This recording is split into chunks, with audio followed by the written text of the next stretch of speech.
नमस्कार मित्रों, आज बात करेंगे हस्त नक्षत्र के सभी चरणों में जन्म के फल के बारे में। तो आइए जानते हैं। मित्रों, जिन लोगों का जन्म हस्त नक्षत्र के प्रथम चरण में होता है, ऐसे मनुष्य गोरे रंग के, दुबले पतले शरीर वाले और सुकुमार किस्म के होते हैं। ये लोग लालिमा लिए हुए गोरे रंग के होते हैं। इनके गालों पर गड्ढे की आकृतियाँ होती हैं। यही इनकी पहचान होती है। हस्त नक्षत्र के प्रथम चरण में जन्मे मनुष्य बुद्धिमान होते हैं, साहसी होते हैं। ये लोग संचार में आक्रामक होते हैं। ये लोग स्त्रियों में रमणीय और प्रसिद्ध होते हैं। ये लोग धर्मानुरागी, शास्त्र अध्ययन में रुचि रखने वाले, घरेलू और शांत किस्म के होते हैं। ये लोग खाद्य गोदाम प्रबंधक, लेखाकार, कैशियर इत्यादि बनते हैं। अब बात करेंगे द्वितीय चरण में जन्मे लोगों के बारे में।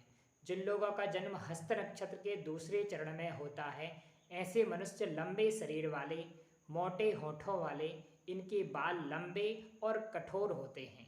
इनकी भुजाएं लंबी होती हैं, इनकी जंघाएं मोटी होती हैं। ये लोग दूसरों पर आश्रित रहते हैं और विद्वान होते हैं। जातक ललित कला प्रेमी होता है, लेकिन उद्यमी नहीं होता है।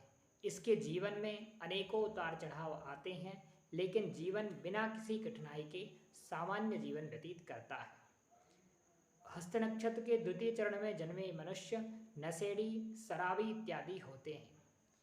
इस शराब इत्यादि की लत के कारण ये लोग अस्वस्थ रहते हैं। अब बात करेंगे तृतीय चरण में जन्मे लोगों के बारे में। हस्त नक्षत्र के तीसरे चरण में जन्मे मनुष्य गोरे रंग के, मनमोहक कांति वाले, सुंदर आकर्षक शरीर वाले होते हैं। ये लोग बुद्धिमान, शास्त्रज्ञ तथा सुवक्ता होते हैं। ये लोग लिपि और लेख कला के अच्छे जानकार रहते हैं। ये लोग देखने में जितने सुंदर लगते हैं, उससे कहीं ज़्यादा ये लोग मन से सुंदर होते हैं। ये लोग घूमने फिरने के शौकीन रहते हैं। इस चरण में जन्मे लोग एक सफल विक्रेता और अच्छे व्यवसायी होते हैं। ये लोग उच्च शिक्षावान, चतुर तथा बुद्धिमान होते हैं। ये लोग संचार में चतुर होते हैं।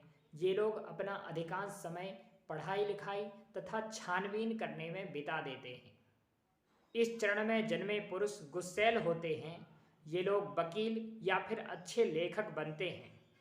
इन लोगों को कला क्षेत्र में भी रुचि रहती है। इन लोगों को आभूषण और वाहन में विशेष रुचि होती है। ये लोग वायु यात्रा या रेल यात्रा करना पसंद करते हैं। इन लोगों को सामुद्रिक यात्राएं पसंद नहीं रहती हैं। इस चरण में जन्मे पुरुषों को 26 से 29 वर्ष के मध्य किसी अपरिचित प्रेम प्रसंग या नशे इत्यादि की लत के कारण इन लोगों को कलंकित होना पड़ता है, लोक निंदा का कारण बनना पड़ता है। अब बात करेंगे चतुर्थ चरण में जन्मे लोगों के बारे में। जिन लोगों का जन्म हस्त नक्षत्र के चतुर्थ चरण में होता है, ऐसे मनुष्य छोटे मुख वाले होते हैं। इनके सिर के बाल सफ़ेद होते हैं। इनके कंधे ऊंचे होते हैं। इनके हथेली बहुत ही कोमल होती हैं। इनका पेट बड़ा होता है। इनकी पाचन शक्ति बहुत ही अच्छी होती है। इनके पैर हाथी के पैरों जैसे होते हैं। ये लोग साधारण शिक्षित होते हैं। ये लोग सामान्य बुद्धि वाले होते हैं। ये लोग मानसिक दुविधाओं में उलझे रहते हैं। ये अपनी पारिवारिक मामलों में रुचि रखने वाले होते हैं। इन्हें जीवन में पानी में डूबने का भय बना रहता है।